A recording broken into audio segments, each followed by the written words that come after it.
The mass defect is probably the most important concept in mass spectrometry. So I'll take a minute here just to introduce you to how it can be used to solve chemical formulae, or that is to deduce atomic molecular composition, and also its origins. And hopefully all these will help you remember it, because we're going to keep coming back to it. These days, modern mass spectrometers and reagents take advantage of this. So let's say here you are, and you're told that the molecule in a person's hand weighs 32 Daltons,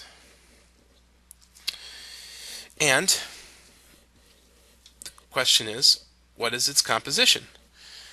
And if you can figure this out, you can save the world and win $1 billion. Okay, so you say, well, I like oxygen. I think our chances are good with oxygen. And they say, nope, it's not oxygen. And you say, well, I mean, you were correct. I mean, oxygen does have a mass of 32 Daltons within that number of significant figures. Then you realize, well, heck, it could also be sulfur. Well, for that matter, I guess I could invent a molecule. I don't know if it exists. C2H8. Of course, it probably shouldn't exist. It's probably a cation or something, but don't worry about that for now. The important point is you've invented all of these, and now is where we'd really drive home the utility of the mass defect. Because oxygen, I'm doing this from memory, but this is close, 997 or 8. Sulfur, 31.97. And this is comprised of two, our hypothetical molecule, and each one of which are 12.00 repeating and 1.008. Again, this is from memory, but it's probably right. You're close enough. Let's see, make sure you can see all these on the screen here. Let me just adjust this. All right.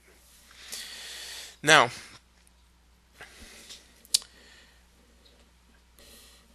what you have to do next is actually get a good mass measurement. Okay? So why do we have to do that? Well, 15.997 times 2 is, we're only going to use 4 significant figures, so I don't have to pull out a calculator, but that's 31.99. Okay? And this is still 31.97. And this one gets interesting. 12.00, but this is 1.008. And so that's quite a bit. It ends up being, if we multiply it out, 8.064. So then the composite mass of this, 12 times 2, plus that, is going to be 32.064. Wow. So all we have to do is get mass measurement accuracy. Again, let me adjust this really quickly. I'm still adjusting to the... Okay, so all we have to do is get a mass measurement accuracy out here. And that's in the,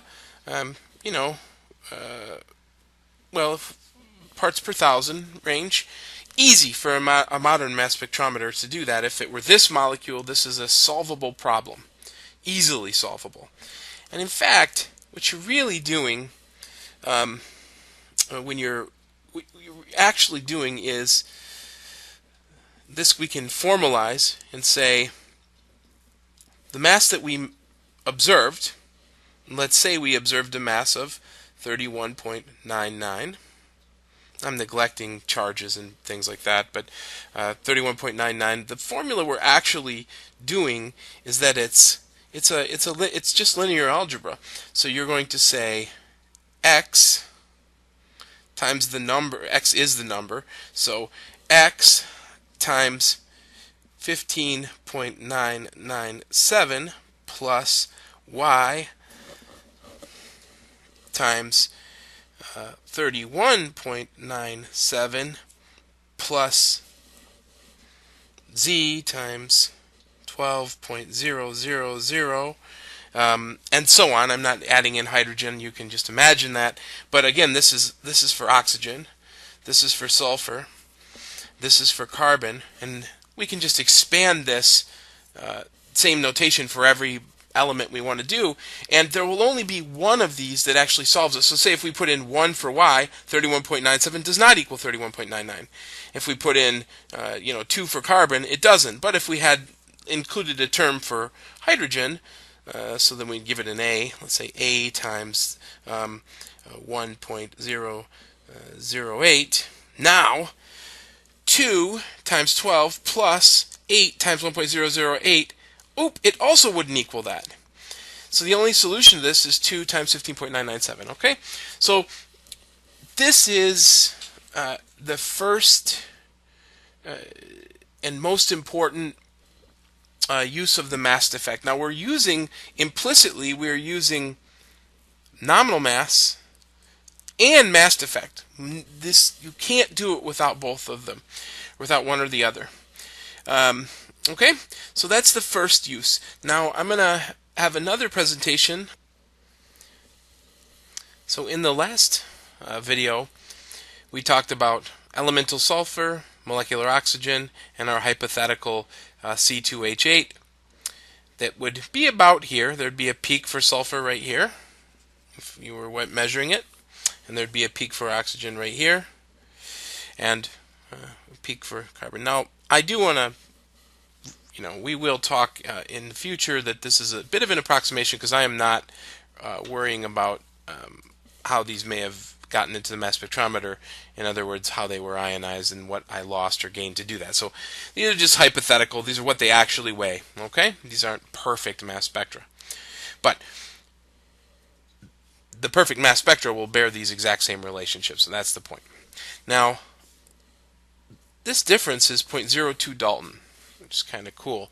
And let's think about it. What does that mean that they differ? Both of them have exactly 32 nucleons, both sulfur and oxygen, so they should weigh 32. Why does one weigh more than the other?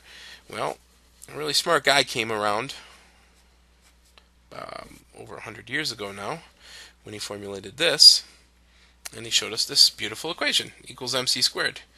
What you say? We can figure this out? I say sure. We just got to take that mass and convert it into energy and see what kind of energy it is. So the units of equals mc squared, as I'm sure all of you know, are kilograms meters squared per second squared. Okay, that's the units, and so we just need to get this tiny little thing into kilograms. Whoa. How are we going to do that? Well, let's just do good old dimensional analysis. Should be pretty easy. We're chemists. So we'll call this 0.01 because I want to make these calculations easier, and I'll double everything at the end, if I remember. But we'll get the point across anyway. 0.01 Daltons.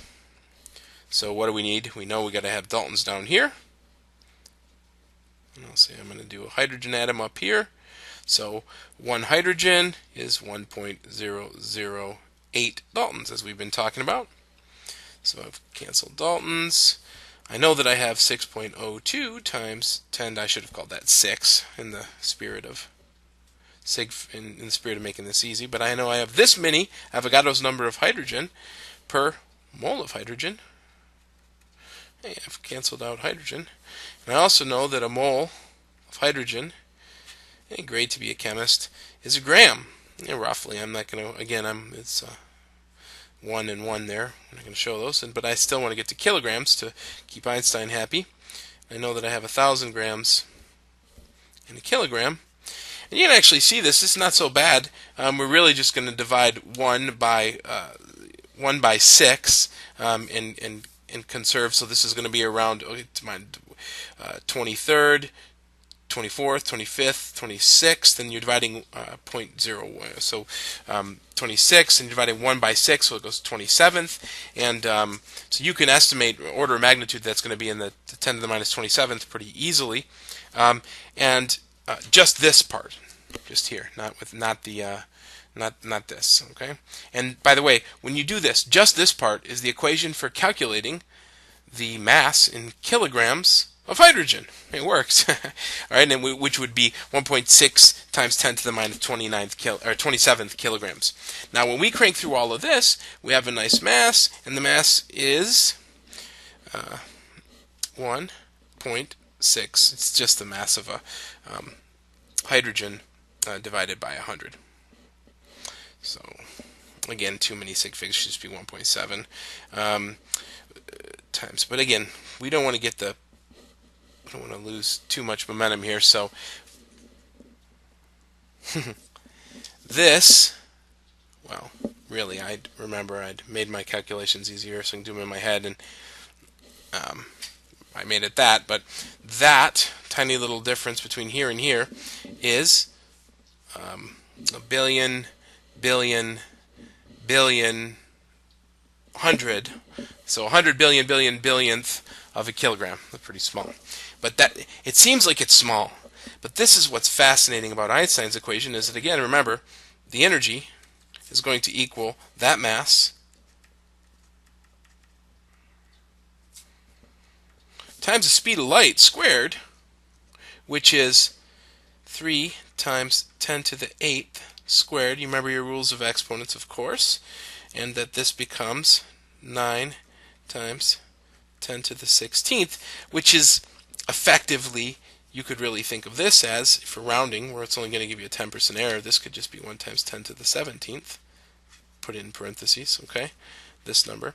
And then now, again, 1.7, so we know that we're going to have 20 minus 29, 17, 12, so we're going to have around 1.7 times 10 to the minus 12th joules. Okay? Now, you're going to want to get out your joules to EV converter, and I can't even do this in my head, so I did this one and prepared. But this is right, and this is going to equal about 10,000 keV, or 10 MeV. What? So mega electron volts. Now, if you look at the basic particles that make up the universe, a gamma ray is, it's rare for a gamma ray to be in the mega electron volts. So this would be, 10 or maybe 20 gamma rays. Depends on the energy, if it were gamma rays. So it's equivalent of 10 really juicy, fat photons. Okay? But it could also be 3 or 4, a handful, let's say, beta particles. Those are really just electrons or positrons. Or it could be 1 neutrino. So, when you are looking at these beautiful differences in mass, these mass defects, what you're really seeing are the differences in the number of gamma rays, beta particles, neutrinos, among other particles, that went in to making this molecule, or into, not even the molecule, into the nucleus itself. So that is the fundamental basis of the mass defect, and I don't know about you, but that's just good, clean fun. In my last video, I made some molecules, all of which have nominal mass of 32 daltons. So we have our oxygen molecule, our sulfur, elemental sulfur, and we have our hypothetical C2H8. Okay, let's draw some spectra for these guys, because this is where it gets interesting. Now, we really got to start putting a bunch of concepts together, because resolving power is really important in this. So I'll start with extremely high resolving power spectra. Let's draw. We need to make ourselves an axis. I really do encourage you to draw your own spectra whenever possible. It will make your muscles stronger, and in your brain, and in your biceps especially. Biceps really benefit from this. 31.97, 31.98, 31.99, 32, 32.01, 32.02, and then a couple more. We got a little break in this, and way over here is 32.07. Okay, so On this scale, and remember there's a break here, there's 5 actual, this same distance between here and here. Now let's draw our sulfur. Where's sulfur? Right here, ultra high resolution sulfur. Okay, what about, so sulfur, this is your peak. What about oxygen? Yay, there's oxygen. So oxygen, this is your peak. And way down here, remember, 5 more ticks away, so somewhere way out here past the screen, is this other hypothetical molecule. Neat. Now that is at a resolving power, as I've drawn it, that's nearly infinite. Now, on a good mass spectrometer like an FTMS, the peaks may actually just be about this wide. Not too much wider than that, And in fact, it's a good exercise to calculate their resolving power. So if I go full width at half height from this, I say, well, it's about as wide as my pencil. My pencil is about that, and that is about 1/5 of 0.01, but 1/5 of 0.01. Okay, now that is my full width at half height. So if I take 30, the m over z, or mass in this case, divided by the delta m over z. Now I'm going to make this, for the sake of calculating it, I'm going to just make this 0.1, and I'll multiply my anyway, and it's close enough for us. We'll know that the answer is too large. Now 31.997 becomes 31.999. So if this is really that, a little bit thinner, it's about a resolving power of what you're seeing here of 32,000. And that's the kind of resolving power you get from a QTOF, a modern QTOF. For the FTMS, go ahead and throw a 0 on that. So this is a QTOF. This is an FTMS. And really, we can even put another 0 on that, and it'll still be right for the FTMS. Okay, so on a QTOF, these are one big peak.